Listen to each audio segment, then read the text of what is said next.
네, 시청자 여러분 안녕하십니까? 일발장전 오늘은 강성호의 숨은 주식 찾기로 소외 섹터들 이야기 나눠보도록 하겠습니다. 자, 제가 숨은 주식 찾기를 하면서 두 번째, 거의 세 번째로 다뤘던 게 바로 이 엔터 섹터입니다. 3월 6일에 같이 이야기를 나눠봤었는데요. 그때 있었던 리스크들, 오히려 반등의 시기가 된다라고 말씀을 드렸습니다. 자, 첫 번째로 음반 판매 정체가 이제 해소가 기대가 되고 있고요. 오히려 이쪽 부분, 신한투자증권에서 냈던 리포트를 기반으로 음반보다는 음원이 중요한 시대가 됐다라고 강조를 좀 드렸습니다. 자, 하이브 같은 경우에는 국내에서 오히려 해외, 어브로드하게 나가서 이쪽에 더 시장을 넓혀가는 전략을 가장 잘하고 있습니다. 자, 여기 나와 있는 음원 매출 추이 3천억에서 거의 2천억 원 가까이, 3분의 2 가까이를 해외로 수출시키고 있다는 게 가장 큰 특징이라고 말씀드렸고요. 자, 더 나아가서 대형 아티스트들의 이제 컴백들이 기대가 되기 때문에 이에 대한 기대감이 앞으로 엔터를 반등으로 올리지 않을까 하는 이야기를 좀 해봤습니다. 자, 그리고 어제 하이브를 비롯한 엔터 섹터의 어느 정도 반등이 나왔습니다. 같이 이야기를 한번 나눠보도록 하겠습니다. 자, 먼저 그 이후에 하이브의 주가 수익률을 같이 살펴보면요. 20%가 넘는 현재 3월 6일 이후 수익률을 같이 보여줬습니다. 자, 이제 거기에 대해서 어떤 추가 모멘텀이 또 있는지 이에 대한 이야기를 한번 나눠보도록 하겠습니다.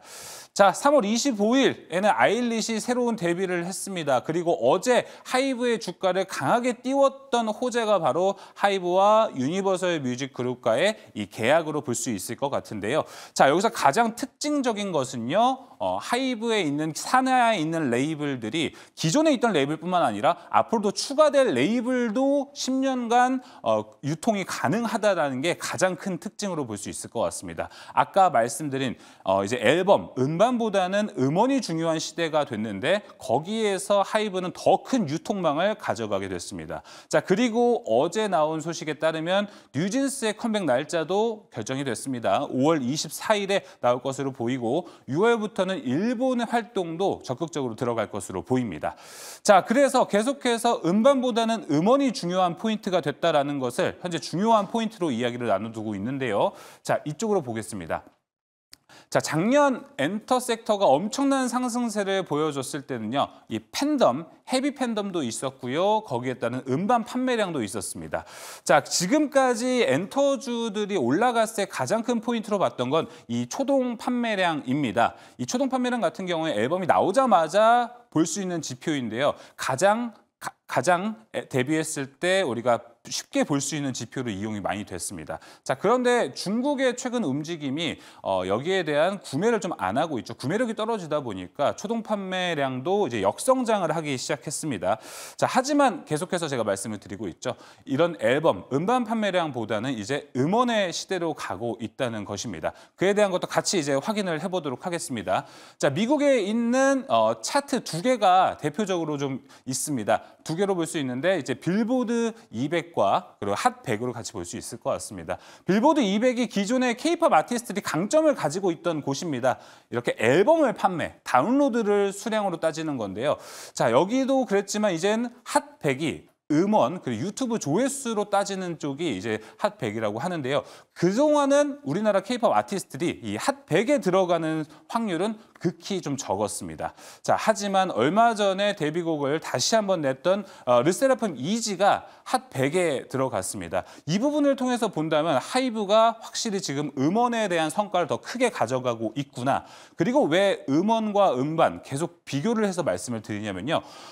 본다면 음원 시장은 현재 전체 시장에서 70%를 차지하고 있고 지금 우리나라 시장이 갖고 있던 앨범 판매량은 거의 17%를 가지고 있습니다. 70과 17, 엄청난 수치가 차이가 나고 있고요. 음원 판매량으로 넘어간다면 앞으로 더 큰 물에서 더 큰 수익을 가져갈 수 있는 엔터 업종이 되지 않을까 싶으면서 오늘 강성호의 소외된 주식 찾기 오늘 마무리해 보도록 하겠습니다. 더 자세한 이야기 이제 나눠보도록 하겠습니다.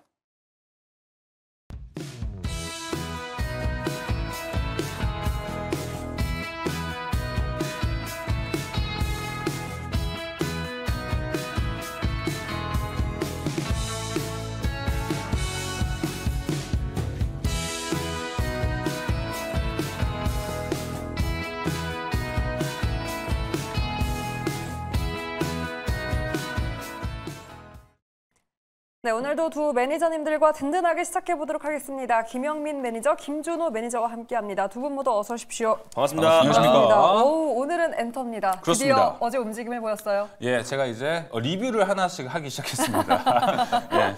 많은 분들 이제 궁금하시면은 두 분도 저한테 리뷰 어떠냐 한 번씩 한번 이야기 나눠보는 시간도 가져보도록 하겠습니다. 자, 엔터가 어제 좀 강한 모습을 좀 보여줬습니다. 그런데 이게 지금 과연 단기 상승, 바닥에서 잠깐 올라가는 거다 보니까 김영민 매니저님, 단기 빈집털이 상승 요새 많이 나오는 경향이잖아요. 이거일지 아니면은 과연 밸류에이션을 이제 진짜 받기 시작했나? 이 두 가지 구분이 좀 필요할 것 같습니다. 일단은 추세적인 상승보다는 소위 말해서 이제 빈집털이 혹은 이제 낙폭과대에 따른 기술적인 반등 이 정도로 이제 이해를 하는 게 좀 맞을 것 같고 아무래도 이제 최근에 뭐 전체 시장의 이제 지형을 좀 보면 반도체도 조금 숨고르기. 뭐 물론 이제 삼성전자나 SK 하이닉스는 계속 좀 독주를 하고 있습니다만 소부장 종목들이 이제 조금 쉬었잖아요.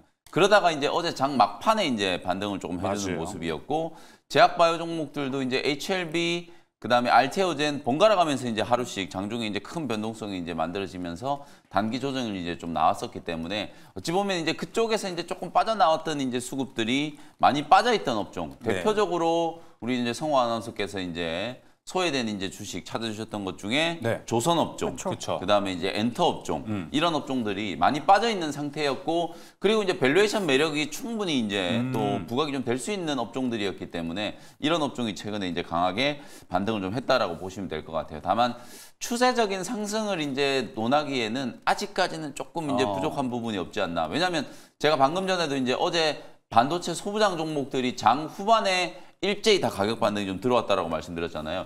얘네들이 반등이 들어오니까 엔터 기업들이 다 윗꼬리가 달렸어요. 맞아요. 결국은 이제 시장의 수급이 주도 업종인 이제 반도체라든지 제약바이오 종목들 쪽으로 몰리면 아무래도 또 이제 뭐 조선 업종이라든지 엔터 업종 그동안에 또 시장에서 소외됐던 기업들 쪽으로는 또 수급이 약해질 수밖에 없는 상황이거든요. 그래서 아직 완전히 이제 붐업이 되기까지는 실적에 대한 이제 불확실성을 좀 해소하는 그런 과정이 좀 필요하다. 조선업종도 올해 뭐 실적이 정말 좋아질 거다라고 다들 얘기를 하고 있잖아요. 근데 하도 작년, 재작년에 좋아진다 그랬는데 막상 뚜껑 열어보니까 별로였다. 이런 것들 때문에 1분기 때 실적을 좀 확인하고자 하는 심리가 좀 강할 거고요. 엔터업종도 마찬가지예요. 이제 피크아웃이다 뭐 이런 얘기들이 좀 나오고 있는데 성장성이 그대로 유지가 좀 되는지에 대한 부분들을 1분기 이제 실적 시즌을 통해서 확인을 하게 될 거기 때문에 아마 실적에 대한 이제 불확실성이 좀 해소되고 나면 그때부터는 오히려 이제 엔터업종이라든지 조선업종이 훨씬 더 좀 탄력적인 상승을 만들어줄 수 있지 않을까 이렇게 한번 의견을 좀 드리겠습니다. 네, 이 엔터업종의 전망을 볼 때는 확실히 이제 1분기 실적 발표 때부터 얼만큼 좀 올라가는지 그리고 가이던스를 통해서 전망을 같이 살펴보면 좋을 것 같습니다.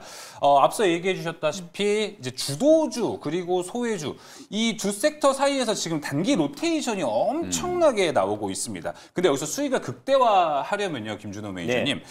주도주는 무조건 갖고 있어야죠. 근데 발맞추기 위해서 소외 섹터도 내가 어느 정도 좀 가지고 있다라고 한다면 말씀해 주셨던 건 조선, 엔터 이런 소외 섹터도 보조적으로 하나 갖고 가면 되게 좋을 것 같거든요. 맞습니다. 여기서 소외 섹터 중 엔터의 매력은 좀 어떻게 보시나요? 엔터의 매력은 올해 하반기까지 쭉 지켜보실 분들은 나쁘지 않다라고 좀 봐요. 길게 가져가면? 맞습니다. 이제 많은 뭐 어차피 엔터사들은 오프라인 공연 콘서트가 사실 하반기에 거의 다 이제 몰아져 있는 상태다 보니까 하반기에 어느 정도 이제 매출 턴어라운드 사실 지금 JYP도 그렇고 YG 엔터도 그렇고 지금 실적이 계속 좀 둔화되니까 증권사들이 이제 목표 주가를 하향하고 있는데 오히려 싸게 매수할 수 있는 기회를 본다고 했을 때는 지금이 어떻게 보면 적기가 아닌가. 다만 어떤 AI 섹터라든지 최근에 어떤 로봇 또 제약바이오의 움직임처럼 빠른 시일 내에 강한 시세가 분출되기는 좀 어렵다. 어제 사실 엔터테인먼트 같은 경우도 사실 AI 반도체와 또 제약바이오 종목들이 좀 일부 전체적인 종목들이 좀 조정이 나와주면서 차익 매물이 출회되면서 약간의 좀 이제 저가 매수가 유입됐던 건데 SMCNC에 대한 매각 기대감도 같이 좀 있었었고요. 맞아요. 그리고 개그맨 강호동 씨가 다시 한번 이사로 선임되면서 뭐 그런 모멘텀이 부각됐고 SMCNC가 뭐 20% 이상 상승 나와주면서 전반적인 어떤 엔터 업종에 저가 매수가 좀 유입됐다고 보고 있어요. 근데 이 시세가 계속해서 유지되고 추세 상승으로 나와주기에는 조금 어렵지 않을까 보고 있고 오히려 조금 긴 호흡으로 주가를 좀 싸게 매수해서 올해 하반기까지 천천히 보겠다라는 관점에서 들어간다고 했을 때는 오히려 엔터주도 충분히 매력적이지 않을까 보고 있습니다. 알겠습니다. 그렇다면은 하나 더 김준호 매니저님 여쭤보겠습니다. 지금 주도 업종이 막 있잖아요. 굳이 소외 섹터는 안 봐도 된다. 엔터는 굳이 안 봐도 되고 오히려 이럴 때 AI, 반도체, 바이오를 더 담아가는 시기가 맞습니까? 네, 저는 제 성향은 그런데 또 만약에 또 긴 호흡으로도 장기 투자하시는 분들은 포트의 어떤 대부분의 비중은 여전히 뭐 AI 생태계 확장 관련해서 계속해서 모멘텀이 좀 이어지고 있는 상태고 그 안에서 지금 순환매가 이어지고 있는 상황이라서 당연히 내 포트의 AI 섹터는 당연히 있어야 되는 거고 또 제약바이오 섹터 같은 경우는 뭐 다음 달 또 다다음 달까지 이제 임상 종약까지 이어지겠다 보니까 네. 제약바이오 섹터 그 다음에 그 외에 현금 여유가 있으시면은 뭐 엔터라든지 뭐 조선이라든지 또 이제 긴 호흡으로 장기적으로 볼 수 있는 부분들이 들어가야 되는 거지 만약에 지금 단기적으로 뭔가 네. 급급한 어서 수익을 원하신다면은 엔터 종목들은 조금 지루하지 않을까 좀 보고 있습니다. 네. 맞습니다. 전반적으로 돈이 많이 없다 보니까 새롭게 포트를 구성하기가 되게 어렵거든요. 그렇죠. 그런데 지금 내가 AI가 있는데 굳이 어제 엔터 하루 올랐다고 포트 변경을 급하게 가져갈 필요는 없고 김영민 매니저의 말처럼 1분기 실적이 나오고 그 이후에 좀 더 확인해보고 들어가도 늦지 않을 것 같고요. 김준호 매니저처럼 좀 긴 호흡을 본다면 엔터 올해는 괜찮은 업종이다라고 하면서 오늘 이렇게 숨은 주식 찾기도 같이 마무리를 해보도록 하겠습니다.